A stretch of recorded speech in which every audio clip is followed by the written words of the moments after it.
to our amazing Infidelity Tales Lab family. Welcome and thank you for joining us. Your support means the world. Quick question. Where are you listening from today? Which city? Which country? Drop it below. Now let's dive into today's story. Victor Callahan's home office was his sanctuary, a place where he designed countless buildings that now shaped the city's skyline. Tonight, it felt more like an execution chamber. The monitor's glow cast harsh shadows across his face as he stared at the email draft open before him. Years of wins in the architectural world hadn't prepared him for this moment when pressing send would detonate a bomb in his own life. His finger hovered over the mouse. On the screen, dozens of intimate photos told a story of betrayal spanning 18 years. Charlotte, his wife, wrapped in the arms of James Morrison Jim to their social circle, Uncle Jim to their daughter. The timestamps mocked him. Dinner parties where they'd all laugh together. Family vacations where Jim had tagged along as the eternal friend. School events where he'd stood beside them in photos.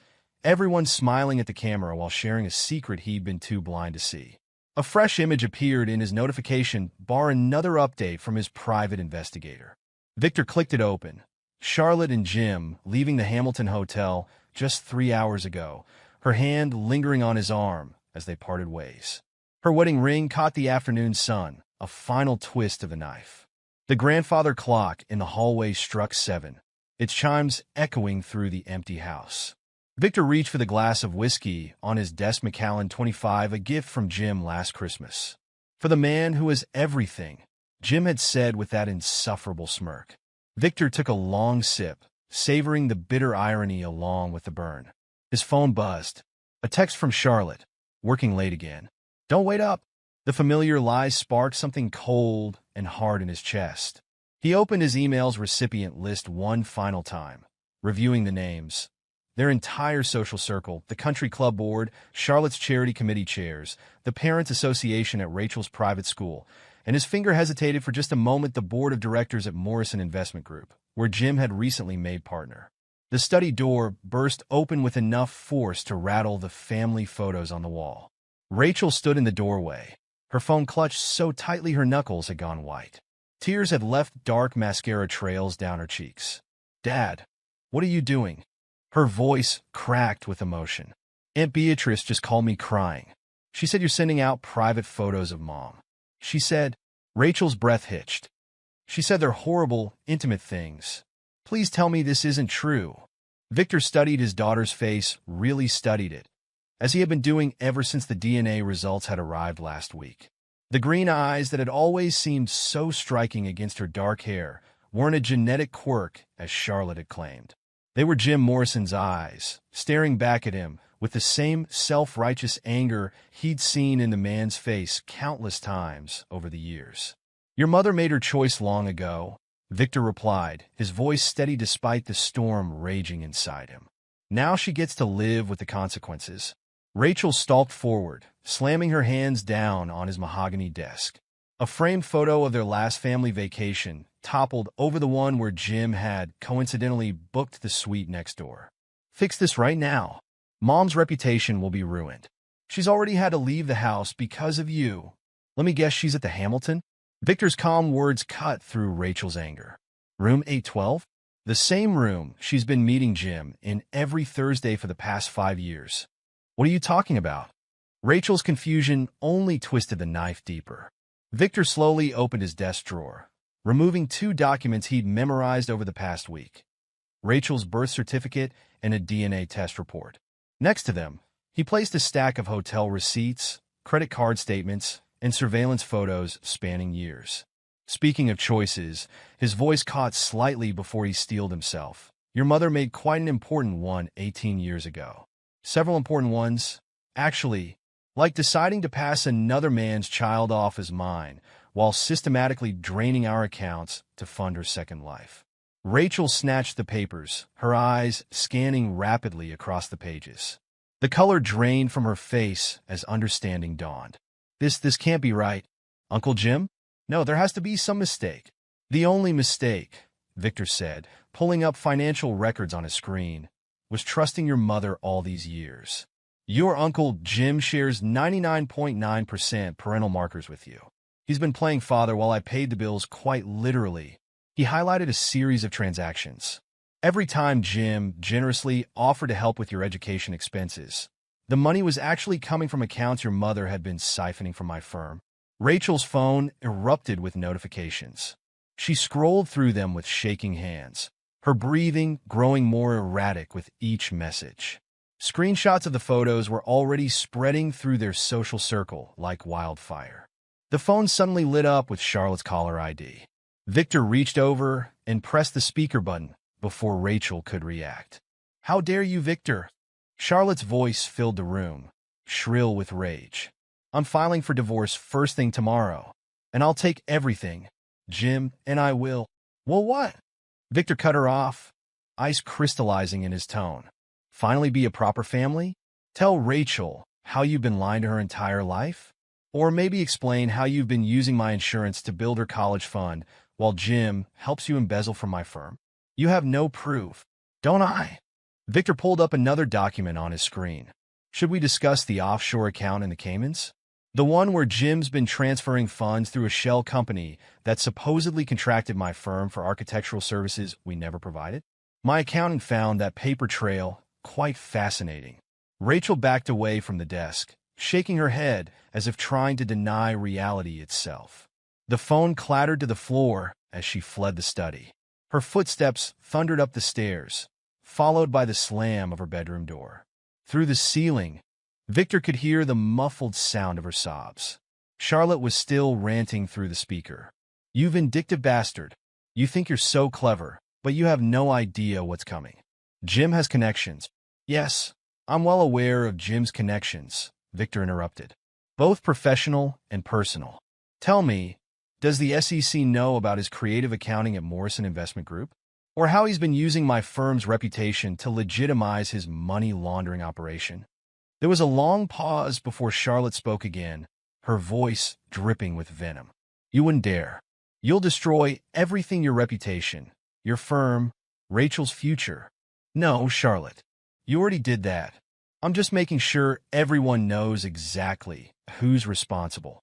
The line went dead. Victor sat back in his chair, listening to the sounds of his daughter's grief echoing through the house. His finger moved to the mouse again, but the send button was no longer necessary. The truth was already spreading, unstoppable as a wildfire. His phone buzzed with a text from Patricia Santos, Charlotte's lawyer. "Emergency meeting tomorrow, 8 a.m.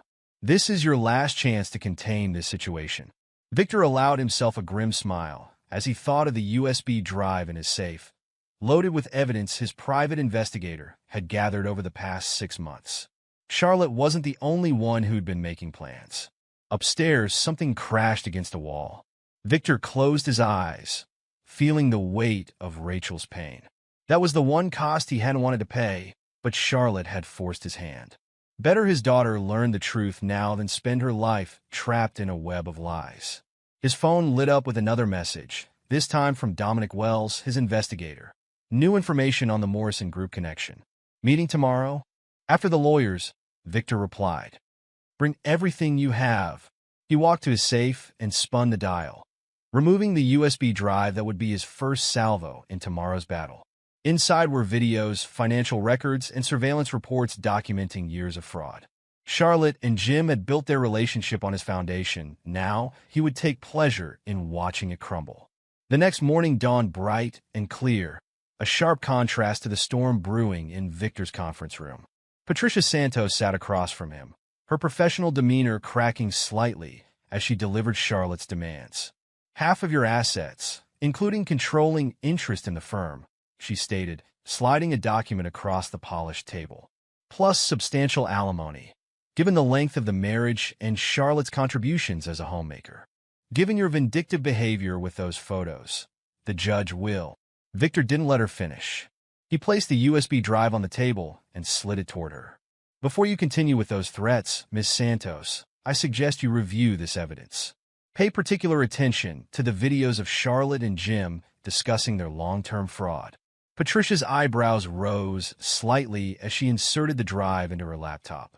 Her expression shifted from skepticism to shock as she watched snippets of secretly recorded conversations.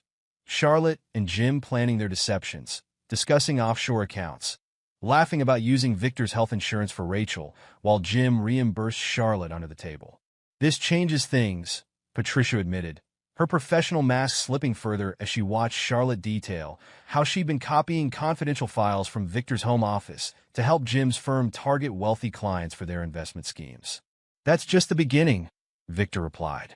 There's quite a paper trail showing how they've been using my firm's reputation to facilitate their fraud. I wonder how the Bar Association would view an attorney who knowingly participated in such schemes. Patricia closed her laptop with a sharp click. I'll need to consult with my client. Of course, Victor smiled, though it didn't reach his eyes. Take all the time you need. Just remember, the longer this drags out, the more likely these documents find their way to the relevant authorities. After Patricia left, Victor sat alone in the conference room, studying the city skyline through the floor-to-ceiling windows. Several of the buildings out there bore his firm's distinctive style. He'd built something real, something lasting. Charlotte and Jim had built nothing but lies. His phone buzzed Rachel, finally breaking her silence, coming home after school. We need to talk. Whenever you're ready, he replied, then added after a moment's thought, I love you. 3 dots appeared as she typed, disappeared, then appeared again. Finally, I know, but I don't know what to believe anymore. Victor put down his phone and turned back to the window. The sun had risen fully now, casting long shadows across the city. Somewhere out there, Charlotte was probably already plotting her next move, believing she still held cards to play. Let her try, Victor thought. The truth was already out there, spreading through their social circles, dismantling the carefully constructed facade she'd maintained for nearly 2 decades. By the time the dust settled, everyone would know exactly who Charlotte and Jim really were. The price would be high, relationships shattered, reputations ruined, his daughter's world turned upside down. But Victor had spent 18 years paying for Charlotte's lies. Now it was her turn to face the bill. Mr. Callahan? His assistant's voice came through the intercom. Your investigator is here with the new financial documents. Victor straightened his tie, checked his reflection in the window. The man looking back at him seemed different, somehow harder perhaps, but also more alive than he'd been in years. Send him in, Victor replied. It's time to see just how deep this rabbit hole goes. 3 days of suffocating silence had settled over the Callahan house. Rachel's bedroom door remained locked, her muffled sobs the only sign of life. Victor had given her space, knowing the devastation of learning your entire life was built on lies. He'd spent those days in his study, methodically building the case that would destroy Charlotte and Jim's carefully constructed world. The doorbell's chimes shattered the morning quiet.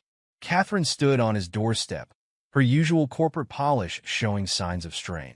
Dark circles shadowed her eyes, and her hands clutched a thick manila envelope like a lifeline. You look like hell, she said, brushing past him into the house. Pot, kettle, Victor replied, noting how his sister's fingers trembled slightly. I assume this isn't a social call? Catherine's heels clicked against hardwood as she made her way to his study. The sound reminded him of Charlotte's footsteps, always rushing, always hiding something. Catherine locked the door behind them and pulled a stack of photographs from her envelope. I should have told you 5 years ago, she said, spreading the photos across his desk. I took these during that Singapore merger trip. Victor picked up the first photo.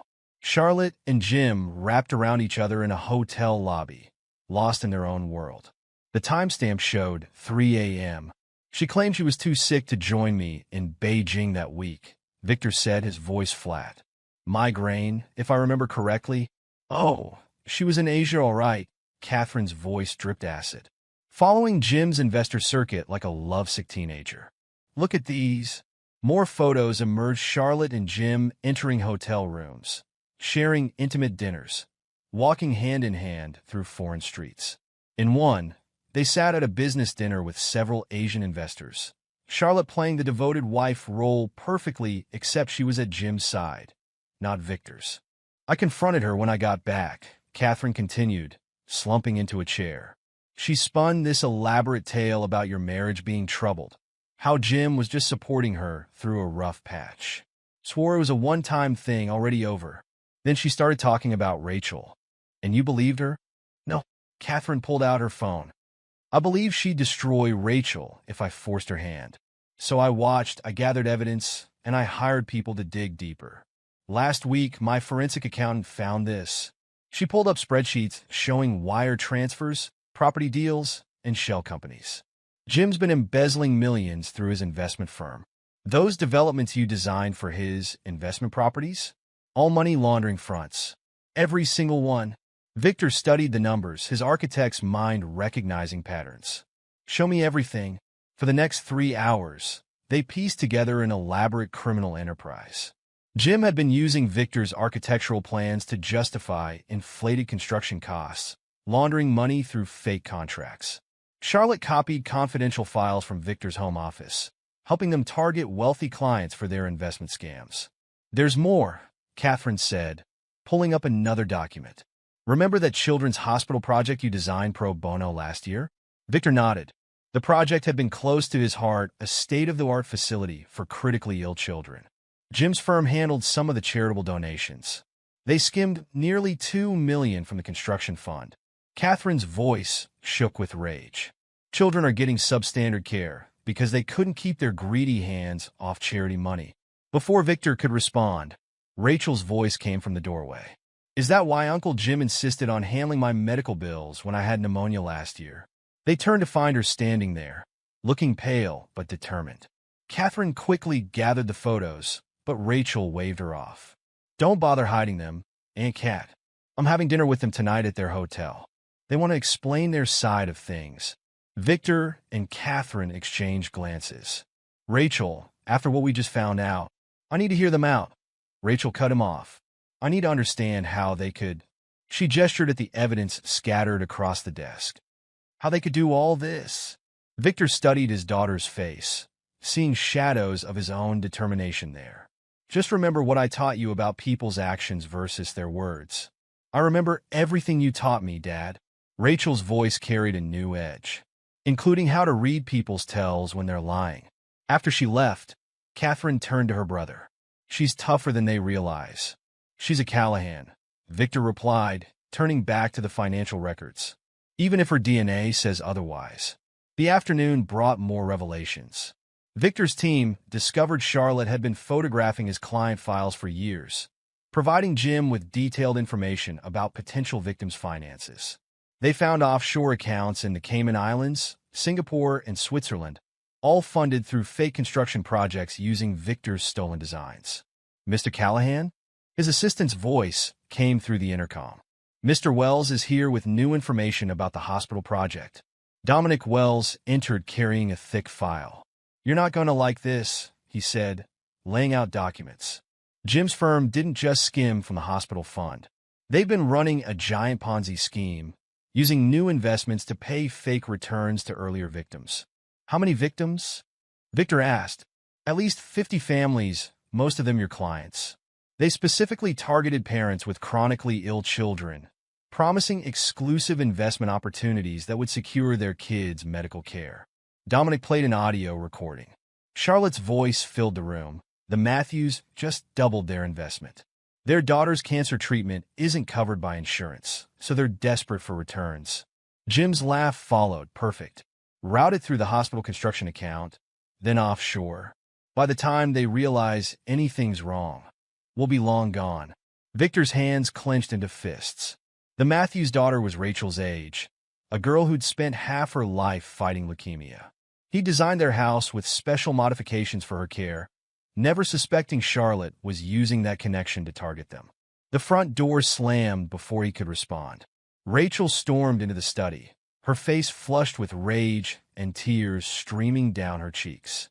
They tried to convince me you're the villain, she spat. Said you knew about them all along, but kept quiet to protect the firm's reputation. That you only expose them now because Mom wanted a divorce. Victor stayed silent, letting her vent. Catherine pulled her into a hug, but Rachel shrugged it off. Then they offered to pay for my entire college tuition if I testified against you in the divorce. Her laugh held no humor. Mom said I should be grateful that everything they did was for my future. So I asked about my childhood medical bills, the ones Uncle Jim paid through her. What did they say? Catherine asked softly. Mom couldn't even look at me. But Jim, Rachel's voice cracked. He laughed, said it was worth every penny to keep their arrangement going. Then I overheard them in the hallway, arguing about moving money around before the divorce. Mom said they needed to clean more funds through the hospital project. Victor handed her the Matthews file. Rachel read it, her face growing paler with each page. Sarah Matthews sits next to me in calculus, she whispered. She's worried about having to leave school because her parents can't afford the treatment anymore. Did they steal from her family too? They stole from everyone, Dominic confirmed. Used your father's reputation to gain trust, then drained their accounts through fake investments. Rachel looked up, her eyes hard. I want to help take them down. Rachel, Catherine started. No, listen. I have Mom's phone password. I've seen them enter codes for their accounts. I know conversations I overheard, meetings I was present for.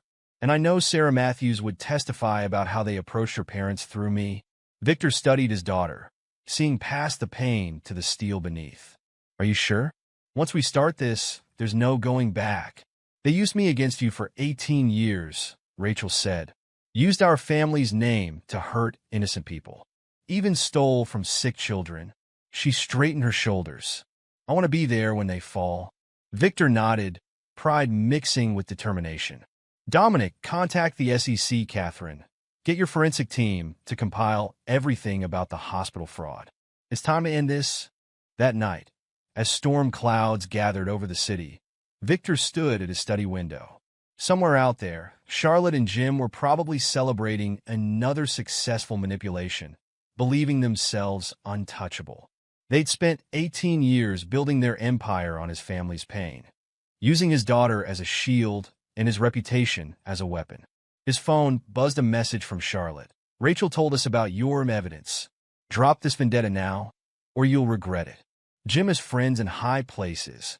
Another message followed. Think about Rachel's future. Do you really want everyone knowing her father is a fraud? Victor smiled grimly. Charlotte had always underestimated him, mistaking his patience for weakness. She'd forgotten who had taught Rachel about justice and consequences, about standing up against wrong no matter the personal cost. Mr. Callahan? His assistant called through the intercom. The SEC agents are here for the briefing. Victor took one last look at the city skyline. Each glittering building held stories of ambition, of greed, of people thinking they were above the law. Tomorrow, Charlotte and Jim would learn that no one was untouchable. Not when they'd hurt his family, his clients, and innocent children who needed help. Send them in, he replied. It's time they learned exactly what we have. Rachel appeared in the doorway, Catherine beside her. Both women carried files, evidence gathered over years of suspicion and pain. Outside, lightning split the sky as the storm finally broke. Tomorrow, the real war would begin, and Victor would make sure Charlotte and Jim learned the true price of their betrayal. The marble steps of the courthouse gleamed in the morning sun as Victor adjusted his tie, each step measured and purposeful. Rachel walked beside him, her navy blazer and straight spine projecting a strength that belied her inner turmoil.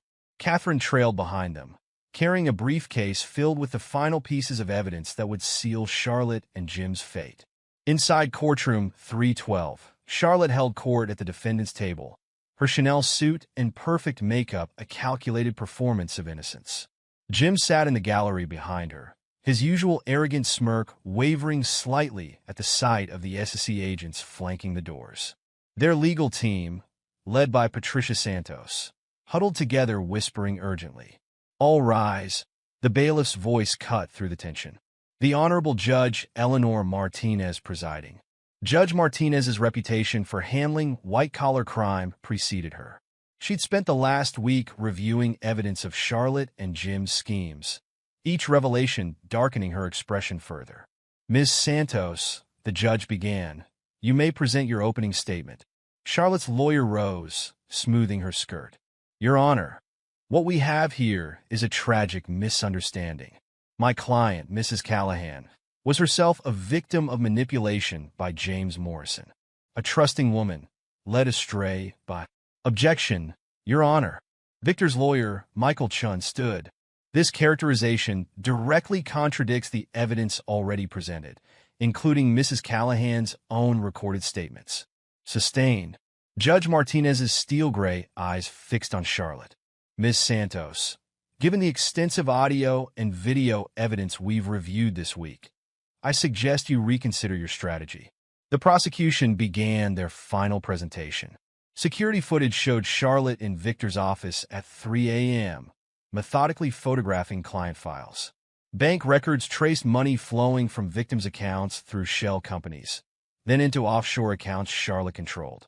Furthermore, Chin continued, pulling up new evidence. Mrs. Callahan didn't just participate in these schemes. She actively identified targets based on their vulnerabilities.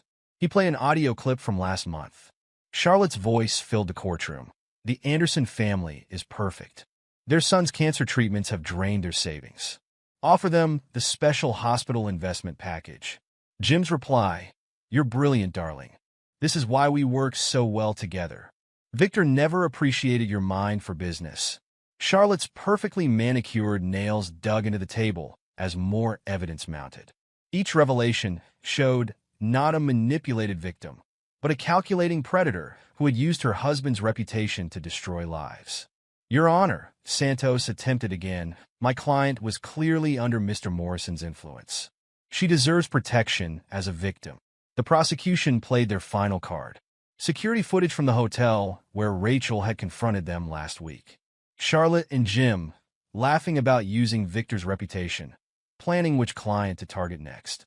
The timestamp destroyed any claim of reformed behavior. "Ms. Santos, Judge Martinez's voice could have cut steel. Do you have any response to this evidence?" Charlotte stood abruptly, her facade cracking. "This is all Victor's fault. He was never home, always working. Jim appreciated me, valued me. Everything we did was for our future." "Mrs. Callahan," the judge warned, "I strongly advise you to sit down." "No, you don't understand. Victor's the real criminal. His projects, his clients, we just took advantage of what he created.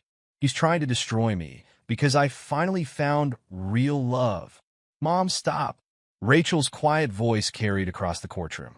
All eyes turned to her as she approached the witness stand. For the next hour, Rachel methodically dismantled 18 years of manipulation. She described watching Jim and Charlotte exchange secret looks at family dinners, remembering conversations that now held sinister meanings. She detailed how they'd used her as a shield, weaponizing Victor's love for his daughter to keep him blind to their schemes. The worst part wasn't learning about their affair. Rachel's voice shook slightly. It was discovering how they used our family's reputation to steal from people who trusted us. Sarah Matthews sits next to me in calculus.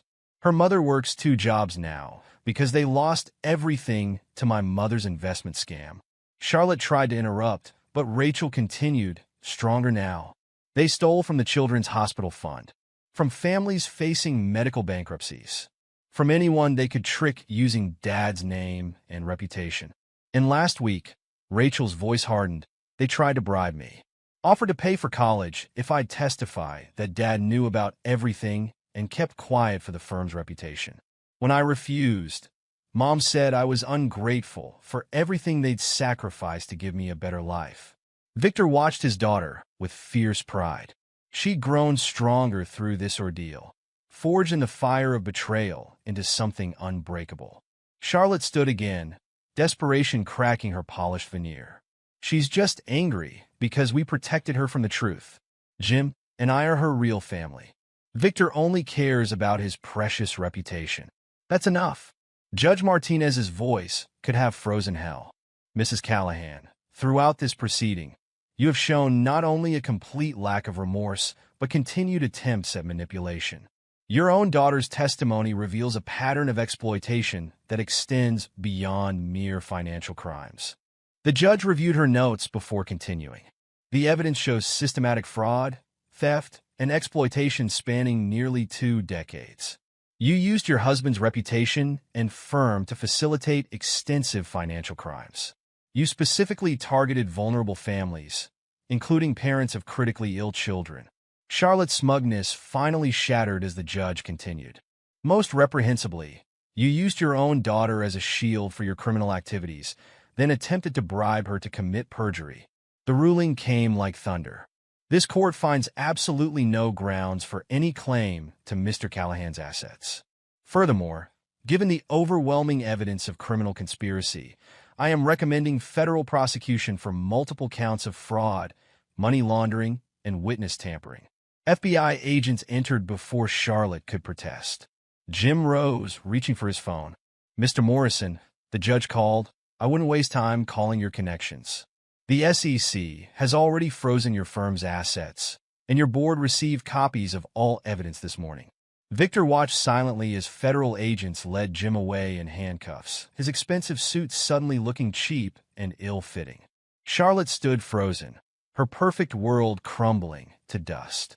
"Your Honor," Victor spoke for the first time, "I have one final matter to address." He approached the bench with documents Catherine had helped prepare. "I've established a legitimate scholarship fund to replace not only my daughter's tainted college fund, but to assist all families affected by these crimes. Additionally, I'm creating a trust specifically focused on helping families with medical needs who were victimized by these schemes." Judge Martinez reviewed the documents, nodding approval. "The court commends your commitment to making amends, Mr. Callahan. Though you bear no legal responsibility for your wife's crimes, your actions demonstrate true character." Charlotte was led away, designer heels clicking a final retreat. Her last look at Victor held 18 years of lies finally exposed to light. 6 months passed like a cleansing storm.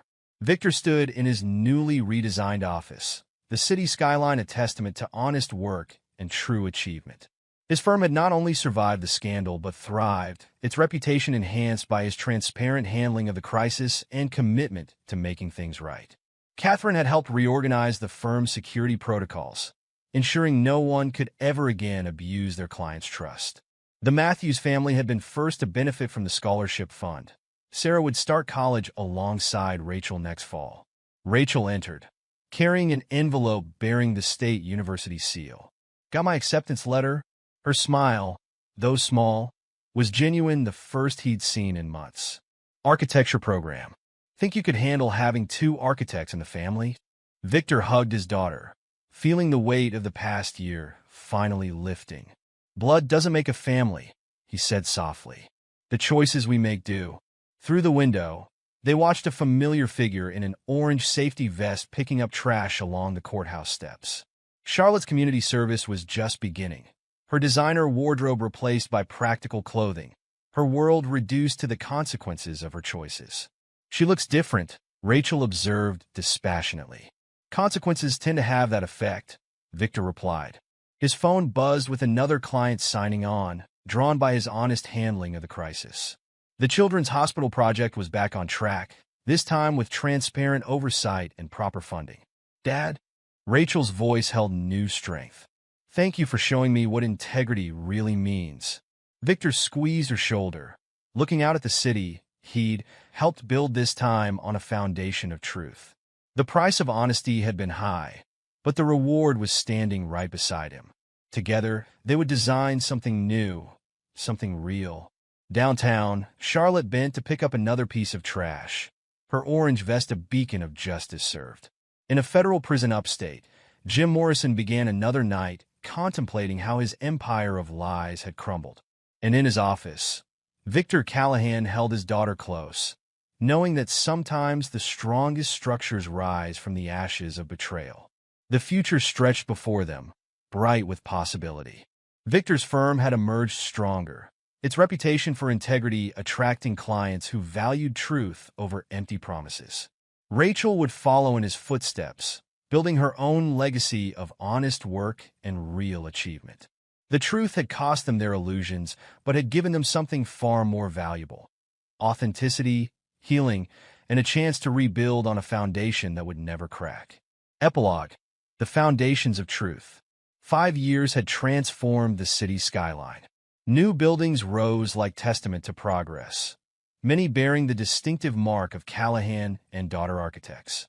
The firm's latest project, a children's medical research center, stood as a crown jewel among Victor's achievements, though these days, Rachel's innovative designs were earning just as much acclaim.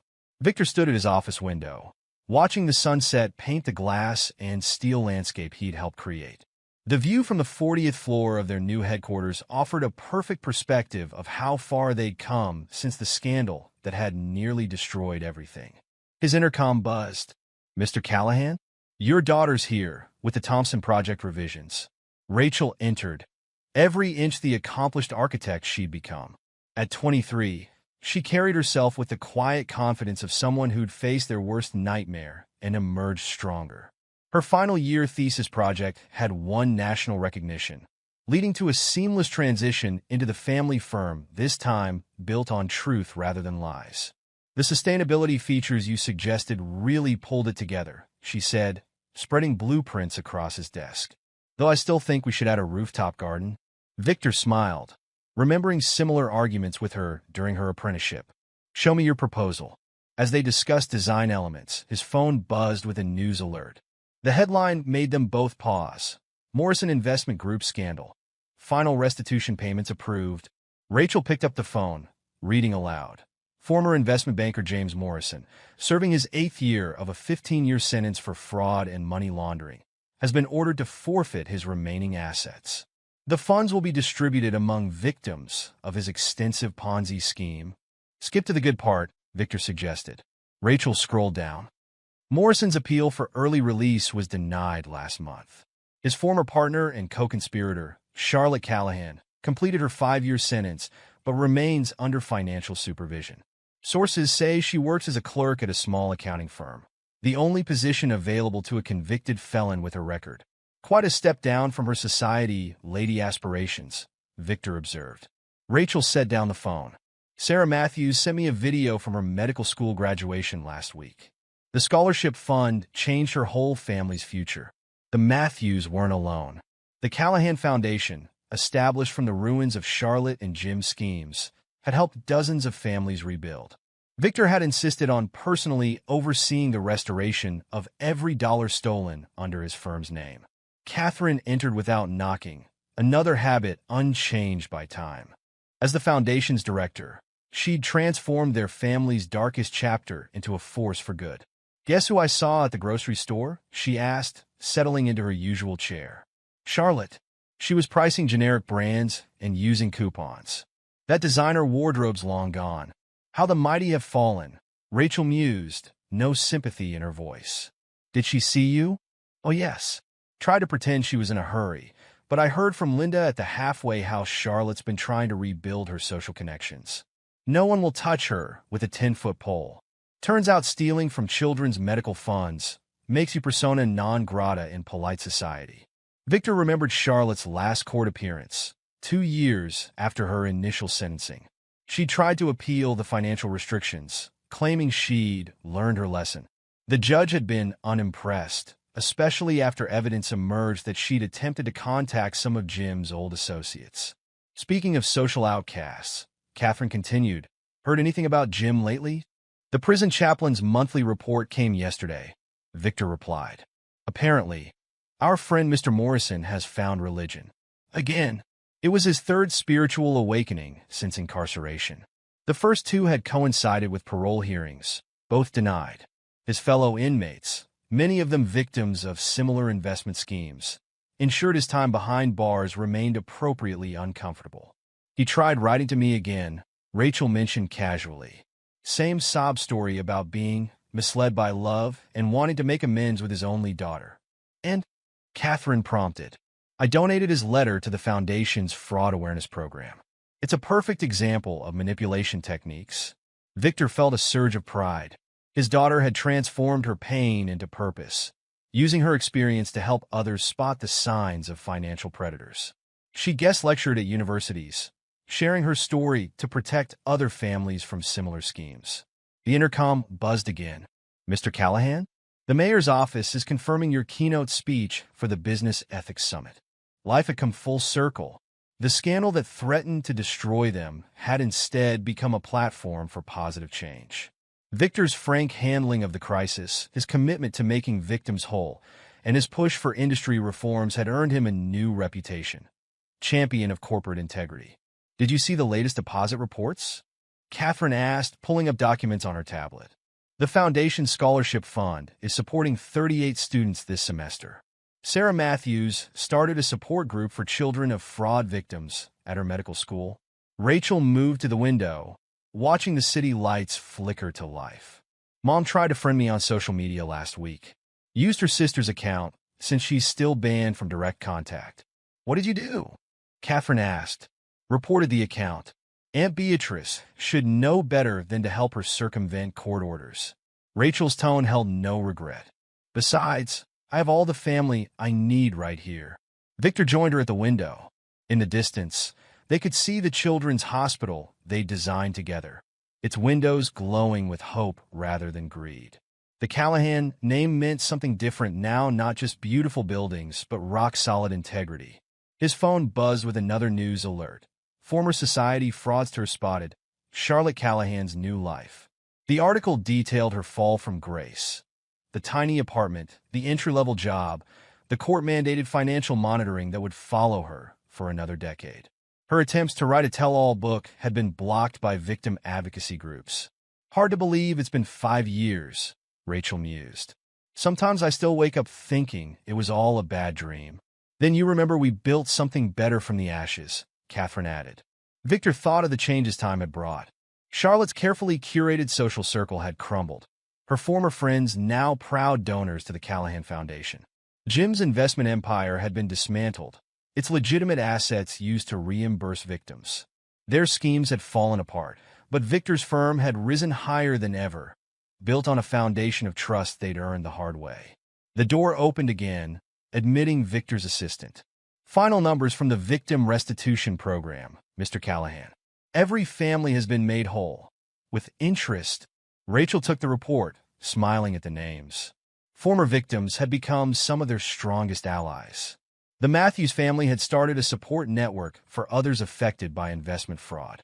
Sarah's mother served on the foundation's board, turning her experience into advocacy for stronger financial protections. Remember what you told me that day in court? Rachel asked, turning to her father. About blood not making a family? The choices we make do, Victor finished. He looked at his daughter, his sister, his transformed firm, the family they'd rebuilt from truth rather than lies. Catherine raised her coffee cup in a mock toast. To choices and consequences. Speaking of consequences, Rachel added, checking her phone, Jim's latest parole hearing is next month. The victim impact statements are already flooding in. Victor nodded, remembering Jim's last appearance before the parole board. His attempts to play the reformed sinner had collapsed when confronted with evidence that he'd tried to establish new investment schemes from behind bars. The board had been particularly interested in his correspondence with Charlotte, proving neither of them had truly changed. I saw Charlotte's sister at the grocery store, Catherine mentioned. Apparently, Charlotte tried to pitch a reality show about redemption and recovery. Every network turned her down. Something about not wanting to profit from stealing from sick children. Some reputations you can't rebuild, Rachel observed. Not that she's really trying. Did you see her LinkedIn profile? Still lists herself as a financial advisor, despite being legally barred from handling money. Victor turned back to the blueprints on his desk. Honest work, real achievement, true legacy. Some people never learn, but their choices made us stronger. Rachel nodded, adding notes to their project design. The Thompson development would include affordable housing for families facing medical challenges, another way to right old wrongs through new creation. Outside, the city hummed with life and possibility. Somewhere out there, Charlotte was returning to her small apartment, counting pennies and remembering her glory days.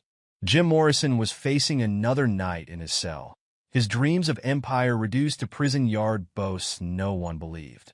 But in this office, surrounded by family forged in fire and bound by choice rather than blood, Victor Callahan knew they'd built something stronger than any lie could break.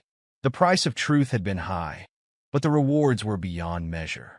Catherine gathered her things, heading out to another foundation meeting. Rachel turned back to their project, adding final touches to a design that would help rather than harm. And Victor watched the city lights shimmer, knowing they'd transform betrayal's ashes into something beautiful. The truth had cost them their illusions, but had given them something better. Authenticity, healing, and a legacy built on the strongest foundation of all honesty, freely chosen, even when the price was high. And there you have it. Another story comes to an end. What did you think? I'd love to hear your thoughts in the comments below. If you enjoy this story, consider joining our community by subscribing. It means the world to us. For more stories like this one, check out the recommended videos on screen. And I'll see you there.